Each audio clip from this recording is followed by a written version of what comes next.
মূর্খ অর্ধশিক্ষিত অমিত মালভিয়া, যিনি জানেনই না যে জনগণ মন অধিনায়কের উৎপত্তি কোথায়, যিনি জানেনই না বন্দে মাতরমের উৎপত্তি কোথায়, যিনি জানেনই না যে ভারতবর্ষের বেশিরভাগই নোবেল প্রাইজ কোথায় এসেছিল। তাই এই অর্ধশিক্ষিত যে টিপ্পনি, যে কথা, তার জবাব দেওয়ার কোনো প্রয়োজন আছে?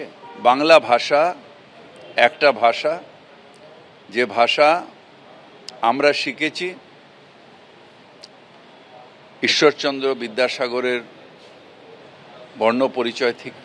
নিশ্চিতভাবে দেশ ভাগ হয়েছে, ওই দেশটার নাম বাংলাদেশ, এই দেশটার নাম, আমাদের এই রাজ্যের নাম পশ্চিমবঙ্গ। বাংলা ভাষা বিশ্বের 5th প্রচালিত ভাষা, 5ম প্রচালিত ভাষা।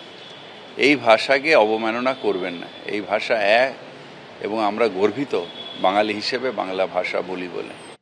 রংপুরে যে বাংলা ভাষা ব্যবহার করা হয় সেটা কিন্তু সম্পূর্ণ আলাদা একটা ডায়ালেক্ট। আমরা পশ্চিমবঙ্গে যে ভাষার কথা বলি তার থেকে অনেকটাই আলাদা।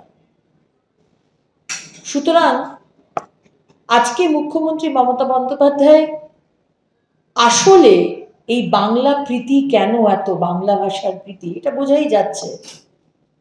মমতা বন্দ্যোপাধ্যায় এবং তার সরকার এবং তার দল বিহারে যে এসআইআর শুরু হয়েছে সেটা পশ্চিমবঙ্গে যাতে কোনো মতেই না হয়, ডেসপারেটলি সেটা চেষ্টা করছেন।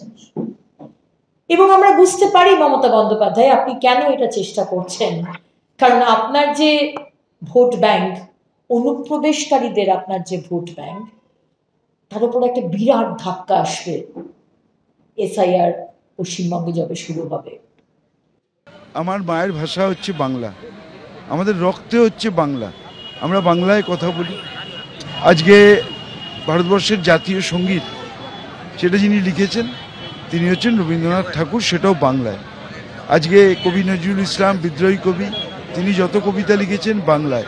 এমনকি আজকে যে আমরা বন্দে মাতরম গাই, দেশমাতৃকাকে যে আমরা প্রণাম জানাই, সেই বন্দে মাতরম সেটাও লিখেছেন বঙ্কিমচন্দ্র চট্টোপাধ্যায়, কথাশিল্পী শরৎচন্দ্র চট্টোপাধ্যায়। আমরা তো সব কিছুই বাংলায়।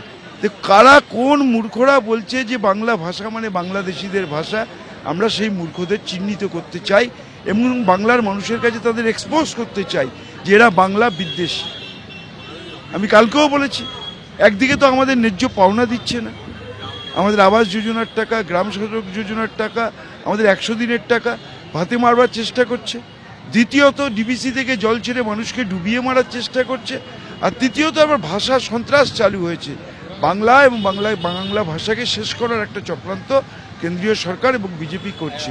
তার বিরুদ্ধে আমাদের সবার প্রতিরোধ থাকবে, প্রতিবাদ থাকবে। যে মমতা বন্দ্যোপাধ্যায় আন্দোলন করতেন সে মমতা বন্দ্যোপাধ্যায় অন্য, আর এই মমতা বন্দ্যোপাধ্যায় কথা বলছেন গুলিয়ে দেওয়ার জন্য। বাংলাদেশে বাংলায় কথা বললেই সে ভারতবর্ষে এসে এখানকার ভোটার হয়ে যেতে পারে না। আর মুখ্যমন্ত্রী বাংলাদেশি জিহাদি রোহিঙ্গাদের উপরে ভর করে চতুর্থবারের জন্য নির্বাচনী বৈতরণী পার করতে চাইছেন এবং মুখ্যমন্ত্রীর এই অবস্থানের কারণে লক্ষ লক্ষ বাঙালি বিপন্ন বোধ করছে, যারা পরিযায়ী শ্রমিকের কাজ করছেন, ছোট ছোট চাকরি করছেন। এভাবে পশ্চিমবঙ্গের মানুষকে উনি মূর্খ বানাতে পারবেন। বাংলা বলে কোনো ভাষাই নেই, অমিত মালব্যর এই পোস্ট নিয়ে সরব হয়েছে বিভিন্ন মহল। অভিনেতা প্রসেনজিৎ চট্টোপাধ্যায় কি বলছেন শোনাবো। ভাষা নিয়ে কথা হচ্ছে, আমাদের মনে হয় মাননীয় মুখ্যমন্ত্রী একটা সার্কুলেট করেছেন এবং বাংলা ভাষা, আমি বলতে পারি বাংলা ভাষা ছিল, আছে, থাকবে। তার জন্য যে কোনো লড়াই করতে হয় আমরা লড়াই করব।